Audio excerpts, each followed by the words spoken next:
साल 2012, शहर रायपुर, घर 1, कंकाल 6 और सवाल सिर्फ एक, आखिर कातिल कौन। बात उन दिनों की है जब छत्तीसगढ़ के अखबारों में एक लड़की की गुमशुदगी की खबर छप रही थी। दिन बीतता गया लेकिन लड़की के मिलने की कोई खबर नहीं मिली। इस मामले में पुलिस और प्रशासन ने भी अपने हाथ खड़े कर दिए थे। सब जान चुके थे कि लड़की का मिलना मुश्किल है, लेकिन कोई ये नहीं जानता था कि अगले कुछ दिनों में छत्तीसगढ़ को मिलेगा अपना पहला साइको किलर।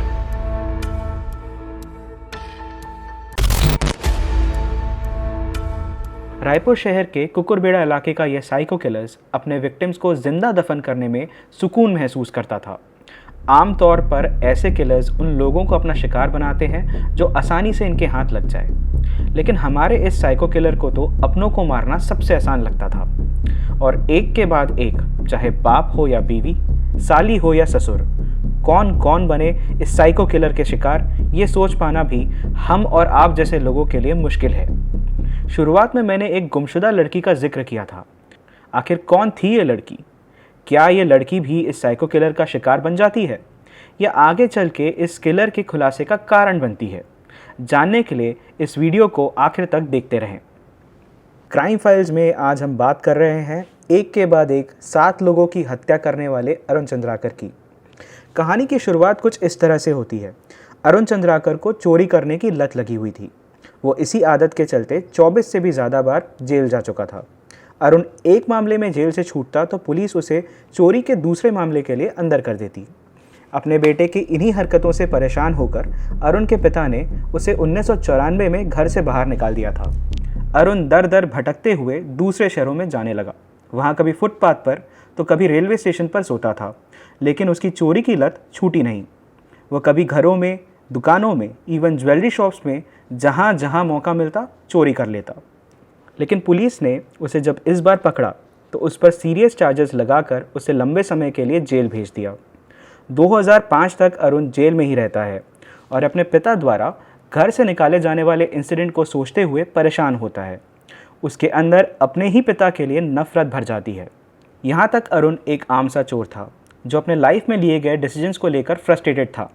लेकिन 2006 में हुए निथारी हत्याकांड अरुण के अंदर के साइकोपैथ को जगा देता है। वो मोनिंदर सिंह और सुरेंद्र कोहली, जो निथारी हत्याकांड के मेन अक्यूज थे, उन्हें अपना आइडल मानने लगता है और उनके जैसे ही नाम कमाना चाहता है। इसी पल से चंद्राकर एक फुल फ्लेज साइकोपैथ में तब्दील हो गया। 2007 में वो अपने पिता के पास मिलने जाता है और कहता है, पिताजी हो सके तो मुझे माफ़ कर दीजिएगा। मैंने अपने लाइफ में जो भी गलतियां करी है, जितनी भी चोरियों को अंजाम दिया है, लंबे समय तक जेल में रहने से मुझे उन सब का पछतावा हो रहा है। पिता को अपनी इन्हीं बातों में फंसाकर वो बात करते करते उन्हें रेलवे ट्रैक पर ले जाता है और तेज़ी से आती हुई ट्रेन के सामने अपने पिता को धक्का दे देता है, जिससे उनकी वहीं मौत हो जाती है। ये अरुण का पहला मर्डर था।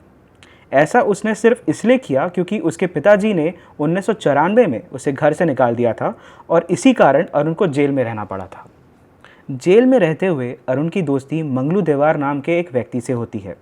2005 में अरुण जेल से छूट जाता है और काफ़ी समय जब इसके पास खाने पीने और रहने की कोई जगह नहीं होती है, तब इसे मंगलू की याद आती है और ये मंगलू के पास रहने रायपुर के कुकुरबेड़ा इलाके चला जाता है। कुकुरबेड़ा में रहते हुए अरुण की मुलाकात होती है लिली नाम की एक लड़की से, जिसे अरुण को प्यार हो जाता है और बाद में अरुण लिली से शादी कर लेता है और वहीं एक घर किराए में लेता है बहादुर सिंह नाम के एक व्यक्ति से। कुछ समय बाद जब अरुण थोड़ा बहुत पैसे कमाने लग जाता है तो वो वहीं कुकुरबेड़ा में ज़मीन लेकर घर बना लेता है। इसके बाद भी बहादुर सिंह, जो अरुण का पूर्व मकान मालिक था, उसका अरुण के घर आना जाना लगा रहता है।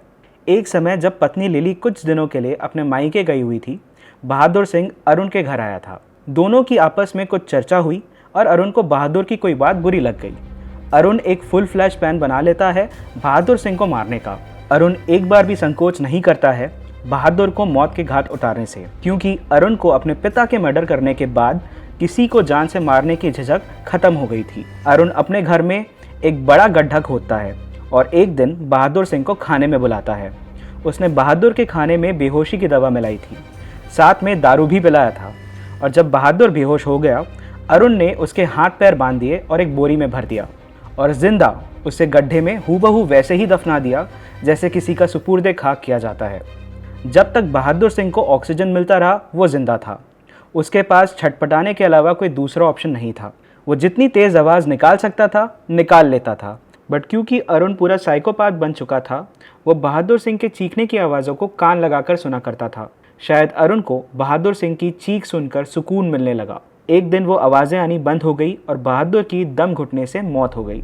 यहीं से अरुण एक साइको किलर बन गया, जिसे लोगों को मौत के घाट उतारने में अब सुकून मिलने लगा। इन दोनों घटनाओं ने अरुण के अंदर बचे हुए मानवता को जैसे ख़त्म ही कर दिया था। आगे उसने कितने लोगों को किस बेरहमी से मारा, हम आपको बताएंगे इस कहानी के सेकंड पार्ट में। तब तक के लिए मैं दीपांक नायकर आपसे लेता हूँ अलविदा। अपना ख्याल रखिए एंड कीप वॉचिंग स्वरमय टाइम्स।